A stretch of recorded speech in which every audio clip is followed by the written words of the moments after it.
Nakakatuwang isipin na ang dating mga lugar na mahirap puntahan ay napapadali na dahil sa proyektong daan at mga tulay ng DPWH. Kabilang na dyan ang mga mountain passes na kukonekta sa Zambales tulad ng Daang Kalikasan na direktang kukonekta mula mga Tarim, Pangasinan hanggang sa Santa Cruz sa Zambales. Katulad din ng mountain pass na ito ay may ginagawang daan sa Tarlac na kukonekta naman mula Capas, Tarlac sa Botolan sa Zambales. January 2020 nung iminungkahi ng ahensya na kumpletuhin ang natitirang bahagi ng kalsada na halos 36 kilometers bukod sa nakumpleto ng 32.26 kilometers, nakabilang dyan ang 8 tulay. Ang daang ito ay may kabuuang 68 kilometers mula sa Tarlac hanggang sa Zambales. Ang Capas to Botolan Road ay direktang kukonekta sa probinsya ng Tarlac at sa Zambales. Inaasahan na makakatulong ito na mapabilis ang biyahe na dati ay umaabot ng 3 oras na magiging 1 hour and 20 minutes na lamang. Sa ngayon, ang pwedeng daanan kung pupunta sa Zambales mula sa Tarlac ay ang Pampanga o kaya naman ay ang Pangasinan. Nasimulan ayusin ang daan na ito noong 2013, ang pagpapatuloy sa paggawa ng daan na ito ay aabot sa 5 taon mula 2020 to 2024 at magbubukas naman ito sa 2025. Ito ay may budget na 5.89 billion pesos.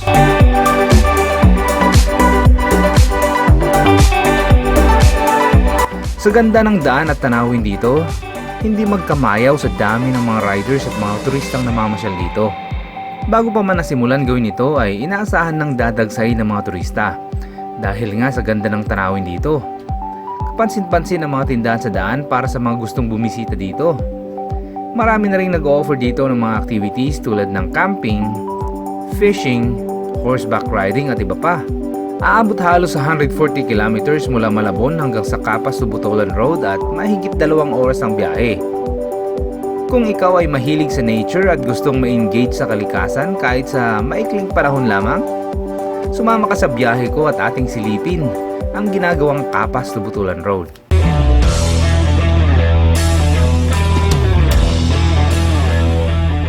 Magandang umaga po sa inyong lahat. So ipapakita ko lang sa inyo yung map kung saan tayo pupunta. So bali magagaling tayo dito sa Malabon. Yan, Malabon. Pupunta tayo dito sa Capas Tarlac. Itong dulo na to Capas Tarlac po yan. At mula naman dito sa Capas Tarlac, kita nyo yung maliit na daan na yan. Papunta tayo dito sa Monasterio de Tarlac. Dito tayo Entrabales. From Monasterio de Tarlac, kukonekta tayo dun sa Tarlac to Botolan Road or Capas to Botolan Road. So since dito tayo umentra at dito naman yung pinakabungad or pinakababa ng Capas to Botolan Road, ay kailangan kong bumaba ulit dito pababa at magpalipad ng drone para maipakita ko yung pinakabungad. So simula dito sa baba sa Bueno, Capas Tarlac, ito barangay Bueno pa rin to guys ha. Kung mapapansin nyo to, ipipin ko lang para makita nyo yung barangay. Kita nyo sa baba dito, Bueno, New Clark City pa ngayon nakalagay dyan, New Clark City, Capas, Tarlac. So dito tayo magsisimula, umakyat, papunta doon. Dito, sundan lang natin to.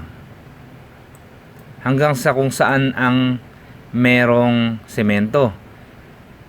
Okay, may mangilan-ilan namang part dito sa pag-akyat dito na hindi pa nasa semento, especially sa part na to sa hinuhukayan pa kasi may ilog dito guys. Kaya rough road pa yan. Pero konti lang naman siya. Konti lang. And then the rest, sementado na po yan lahat.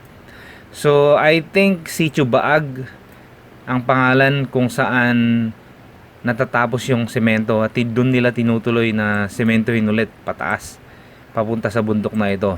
O nga pala, itong bundok na ito guys ay part siya ng Bulkan Pinatubo. Kung makita nyo sa part na to, yan, sa left side, Bulkan Pinatubo na po yan. Basically, tatawirin niya lang mula dito sa San Jose Tarlac or mula Capas Tarlac na lang para hindi kayo malito. Mula Capas Tarlac, papunta dito sa kabila, sa western side which is yung Botolan. Okay?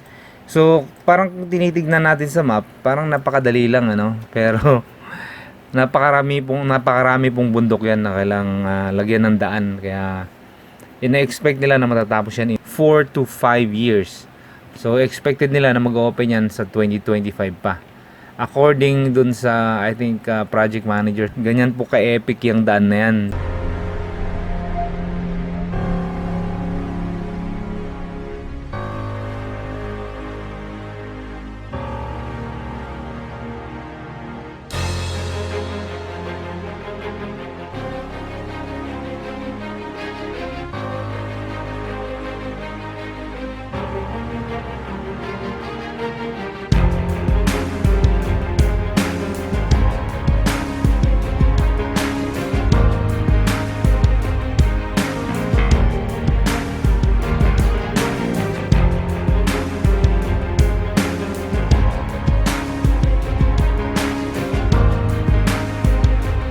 So dito magsisimula umakyat sa bundok.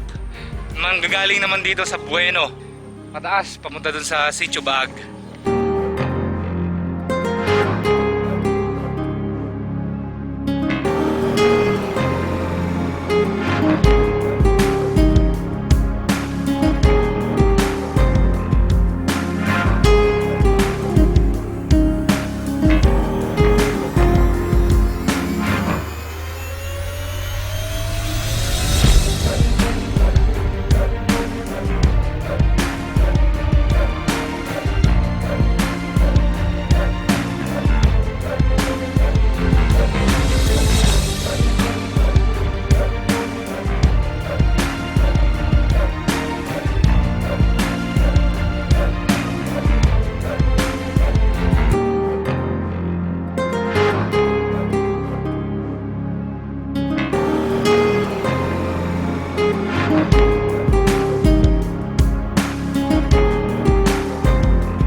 Dito kayo mahirapan pag dito kayo dadaan guys. Parang normal lang yung siguro yan pag nakita nyo sa camera, pero matarik po yan.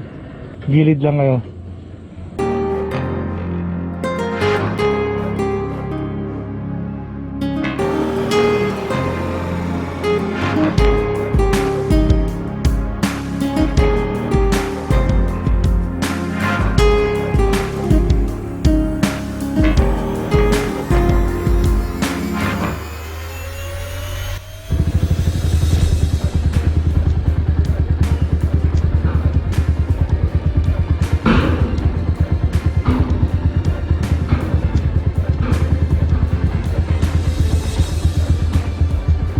Ito medyo okay pa to, hindi masyadong madula.